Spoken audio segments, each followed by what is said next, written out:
Исәнмесез укучылар. Бүгенге дәрестә охшаш эчпошмаклар һәм пропорциональ кисемтәләр белән танышырбыз. Билгеләмә. АБ бүленгән ЦД зурлыгы АБ һәм ЦД кисемтәләренең озынлыклары чагыштырмасы, ягъни бу кисемтәләрнең чагыштырмасы дип атала. Мәсәлән, беренчесе икенчесеннән 2 тапкырга зур булган АЦ һәм МК кисемтәләрен карыйк. АЦ кисемтәсенең МК кисемтәсенә чагыштырмасы 2:1, ягъни АЦның МКга чагыштырмасы 2:1 дип тә язырга мөмкин.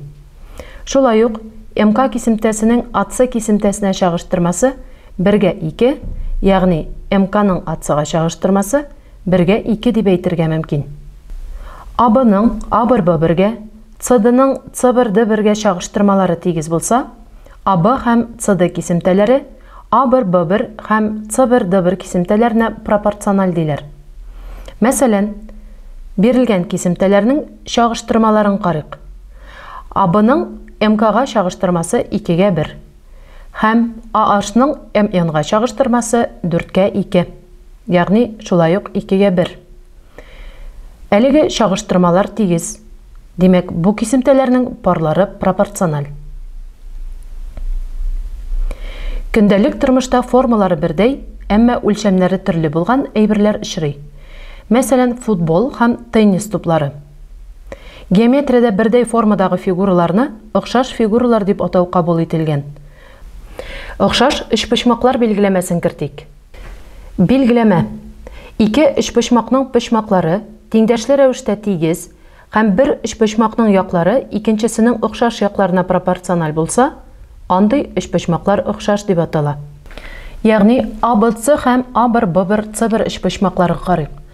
Монда А почмагы А1 почмагына, Б почмагы Б1 почмагына, С почмагы С1 почмагына тигез. Икенчедән, АБның А1-Б1-гә чагыштырмасы, БЦның Б1 С1-гә чагыштырмасы һәм АЦның А1 С1-гә чагыштырмасы тигезлеге, ягъни шушы ике шарт үтәлсә, әлеге эчпошмаклар охшаш дип атала. Димәк, АБЦ һәм А1-Б1 С1 эчпошмаклары охшаш. Охшашлык тамгасын геометриядә шушындый тамга белән тамгалыйлар. Бу очракта АБ һәм А1-Б1, БЦ һәм Б1 С1, АЦ һәм А1 С1 якларын охшаш яклар дип, аларның чагыштырмаларына тигез булган К санын охшашлык коэффициенты дип атыйлар. Охшаш эчпошмаклар темасы буенча теория өлеше тәмам.